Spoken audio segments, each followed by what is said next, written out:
Our top stories tonight: the death of a suspect under arrest sparks protests outside a Kempton Park hospital.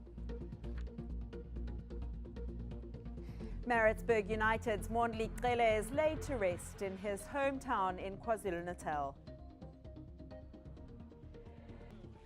This is eNews Direct Weekend Edition. Good evening, I'm Amy McIver. You can comment on any of our stories by following us on Facebook and Twitter at eNews Direct. Or you can check our content on our website, enca.com/direct.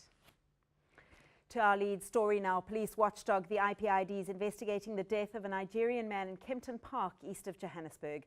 Police allege the man swallowed drugs while he was being arrested, but eyewitnesses are claiming police brutality. His death sparked protests outside a private hospital.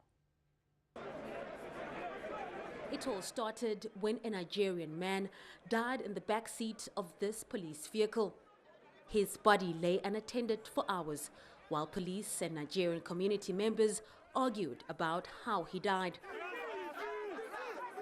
This man claims to have been there when police handcuffed the deceased. The next thing we see is that cop bring out a plastic, cover him with the plastic, put a tear gas inside, tie the plastic, put him at the back of the car. He hit him with the head of the gun like 3 times. They put him at the back of the car. Before we could get here with them, our brother is dead. Foreign nationals say police officers often harass and assault them for money. They're convinced that something similar happened in this case. They feel that Nigerians are their ATM. Whenever the policeman lacks money for his wife or for his girlfriend, they decide to come to West Street because they know that's the location for the Nigerians. Such a thing have happened a lot in Bosbeck, whereby a flying squad put a plastic on a Nigerian and kill him. But the police's version of events differs. From what we have been told by the police is that they were arresting a suspect, and on arresting him he had some drugs. On seeing the police he then swallowed those drugs. And then he started convulsing, and then they rushed him to the hospital. He died on the way to the hospital. When officers tried to move his body, they were confronted by Nigerian community members. At least one police officer and several protesters were treated for minor injuries. Leranzo Temba, Kempton Park. It's going to cost 20 million rand to repair just one of the damaged substations east of Johannesburg. That's according to Gauteng authorities. The Rhinefield substation in Benoni is back up and running. It's one of 4 substations damaged by a series of fires. Residents in the area have been without electricity since yesterday morning. Residents in Benoni can breathe a sigh of relief. Engineers have worked around the clock and it's paid off. Repairs that would usually take at least a week completed in under 24 hours. Well, mechanical error, but of course our teams, we've got the technology that will tell us exactly what has caused the damage. This is where the fire first broke out. After an electrical failure at another substation, the 3 panels similar to these, could not handle the extra current and overheated. These repairs are only temporary. The burnt panels and transformer will need to be replaced. So while power has been restored, it's come at a hefty cost. We've got, extra capacity, a transformer which cost about 12 million, some of the panels that we've ordered. All in all, it could cost plus minus 20 million. No foul play suspected. Authorities say investigations are underway to determine what caused the initial failure. Sikelelwa Mdingi, Benoni. The football community has paid its final respects to Mondli Cele. The 26-year-old Maritzburg United player was laid to rest in his hometown of Fulweni, south of Durban today. He died in a car accident last Sunday, just hours after scoring in an ABSA Premiership match against Orlando Pirates. Hundreds gathered to pay their final respects to Mondli Cele, a man who many say refused to give up on his football dreams.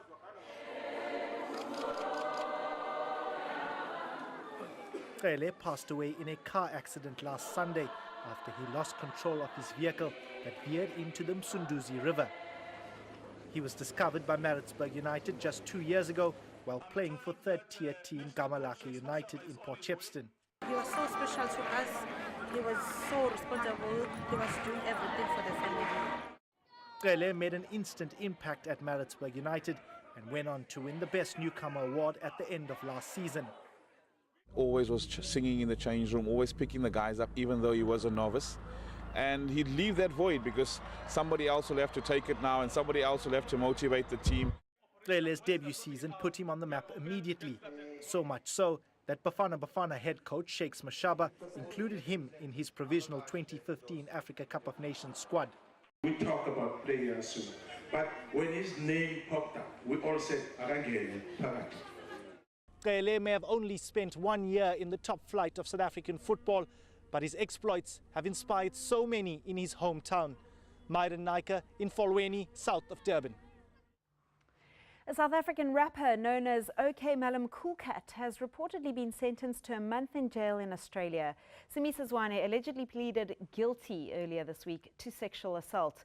He's believed to be in custody in Tasmania, where he has performed at a music festival. OK Malum Coolcat in action. But now making international headlines for all the wrong reasons and shocking fans at home. The Umswenko rapper is in trouble in Australia. According to media reports there, Simiso Zwane was arrested and charged last Saturday. He reportedly went out for drinks with friends, then led himself into the complainant's room when he returned to his hotel and fondled her. His lawyer told the court Zwane is remorseful and was jet-lagged, intoxicated and confused. His manager and PR team have issued this statement pretty much saying that the incident comes as a huge surprise. They also say that the artist has no criminal history nor one of violence. It's unknown when OK Malum Coolcat will be returning home. Nantobeko Sbisi, Johannesburg. Well, moving to other international news now, South African Airways has again cancelled flights to and from New York and Washington as a massive blizzard advances up the US East Coast. SAA is allowing passengers to select flights at a later date at no extra charge. The US capital has already been paralyzed by deep snow and punishing winds. 8 people have been killed as the storm moves northwards. 6 states have declared emergencies and more than 50 million people have been warned to stay at home.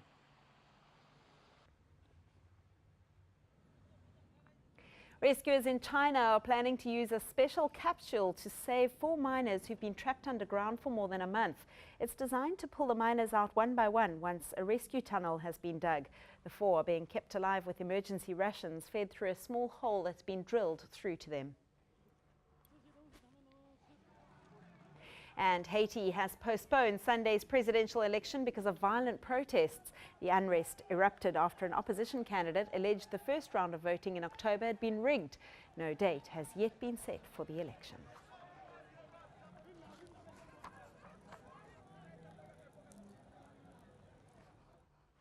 Well, for these stories and more, go to enca.com/direct or follow us on Twitter and Facebook at eNews Direct. After the break, fame is knocking if you've got the voice to join award-winning a cappella group, The Soil.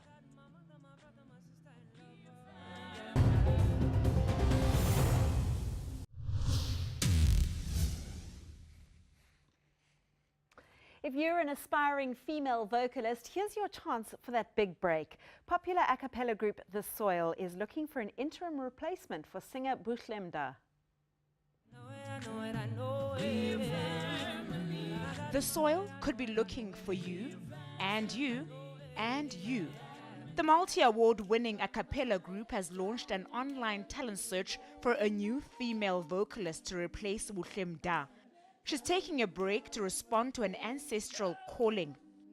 An ancestral calling is when one is summoned by the elders, the people who came before us, to fulfill a greater purpose in life, and in turn will be beneficial to those who are close to you and those who matter to you.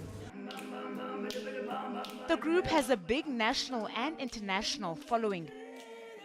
They've even performed for the British Queen on Commonwealth Day last year.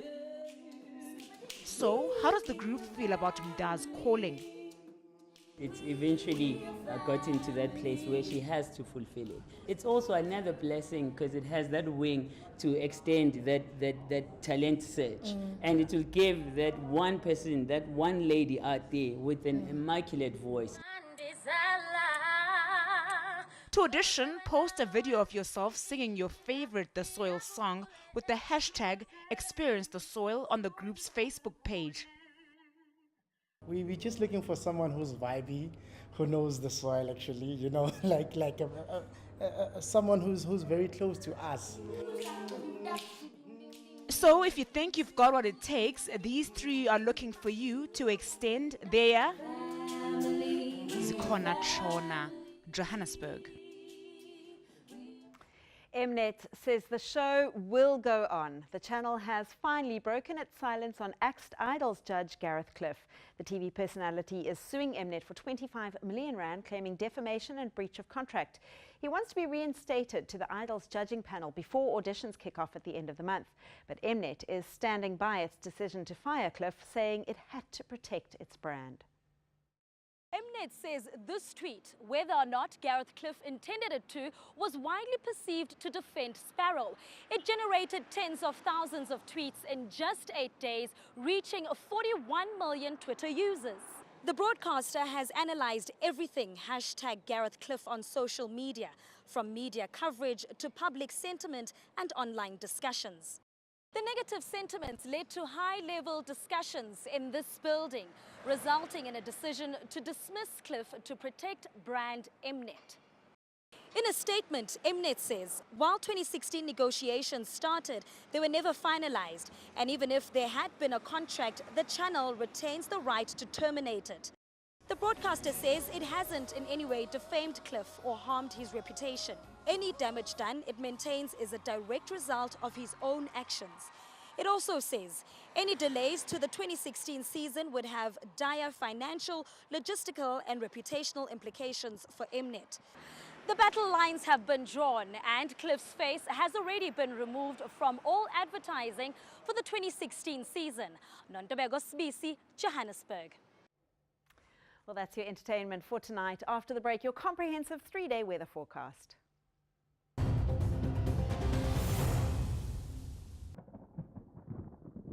Today we saw a number of thunderstorms flare up over the interior, and on Sunday we're expecting a similar day with thundershowers over much of South Africa's interior. On our accumulation map, you'll see widespread thunderstorms bringing in large amounts of rainfall over the southeastern parts. There's even a watch of the possibility of severe thunderstorms. And then on Sunday night, a cold front brings in the possibility of rainfall over the southern part of the Western Cape. It'll be a hot and humid day over the northeastern part of KZN, 37 degrees for Richards Bay and Ulundi. We're expecting thunderstorms throughout the province, and there's even a watch of the possibility of severe thunderstorms over the southwestern part of KwaZulu-Natal and the eastern part of the Eastern Cape. Thundershowers extend all the way through to the coast with a warm day throughout the Eastern Cape. We're expecting a few thundershowers over the interior part of the Western Cape with rainfall in the evening due to that cold front along the coastline. A cooler day for Cape Town at 26 degrees and George expecting a high of 24. Slightly cooler over the western part of the Northern Cape but warmer over the eastern parts. Highs peak mainly in the upper 20s and low 30s for the Northern Cape with isolated thunderstorms. We're expecting a 60% chance of thundershowers for the Free State with a mostly cloudy day. Bloemfontein at 27. Warm for the northwest with isolated thunderstorms and cloudy weather as we head towards the southeastern parts. We're forecasting thundershowers mainly over the western part of Limpopo with a sizzling hot day for Messina and Skukuza, both at 37. 35 degrees for Bombela with thundershowers expected throughout the rest of Mpumalanga, where maximum temperatures peak in the middle and upper 20s over the western parts. In Gauteng, we're expecting mostly cloudy weather on Sunday with a warm afternoon. 28 degrees for Johannesburg and Vereeniging, and Pretoria at 30 degrees with isolated thundershowers. We'll see things dry out over the interior on Monday, other than a few thunderstorms over the extreme northeastern parts. Rain is forecast along the coast between Cape Town and Richards Bay. And on Tuesday, we'll see light rain along the east coast with thunderstorms for Gauteng and dry and warmer weather in the west. That's all from the Weather Centre for now. Have a great night.